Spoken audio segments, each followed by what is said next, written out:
Well, I just want us to continue to grow. I think, obviously, I think we've had a couple good challenges leading up to it. Now, just continue to get better and grow.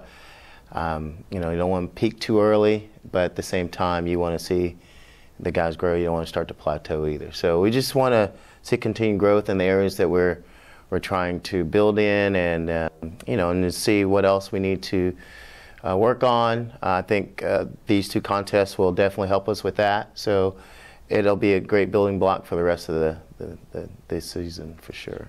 Coach, one thing we have heard or even seen around your program is how much these guys seem to be getting along. You brought in a lot of newcomers, but had a lot of returners as well that saw a lot of minutes, kind of grew in their role last year. Why do you think this team is getting along so well earlier? What do you think is some of the reasons for that?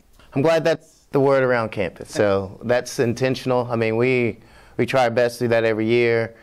I think that, you know, the returners have a really good sense of how hard they have to work in conference and how all the small things really matter.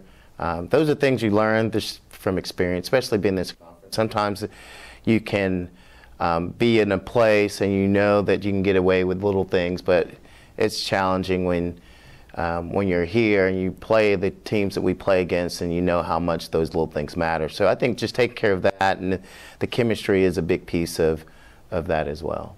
Coach, it's going to be a busy weekend, 2 games in 3 days to kick things off. Give us a little behind-the-scenes access, if you will, on your schedule beginning Wednesday morning. How is that going to play out?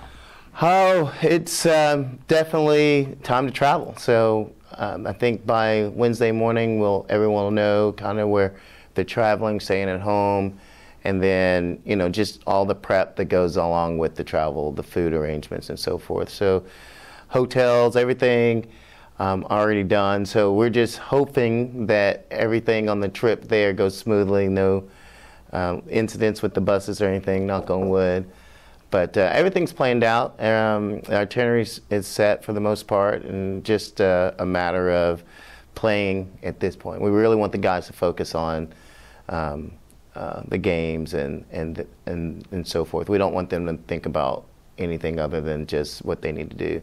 Obviously, if they have class work they need to do, they need to sort that out. They'll have some time for that, but at the same time, we just want them to be focused on that.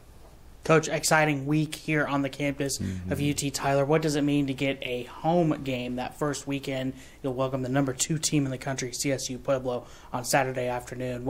Just talk a little bit about your excitement about playing at home on Saturday afternoon. Yeah, it's always fun to play at home, I think, in front of the students, the fans. I think this weekend we had a scrimmage, and there was, thanks to Camry Thorpe and her group, that was great. They had lots of students out, and even though it was in the hundreds again, it was still a great crowd, and we appreciate all they do. So if we can do that again on the Labor Day weekend, which will be a challenge, I would imagine, but at the same time, we do enjoy it. I tell the guys there's nothing like playing at home, popping the collars, even though we won't play with collars. But still, it's great to play at home, and for them to sleep in their beds and all those things as well. So we don't have to travel either, so that's a bonus.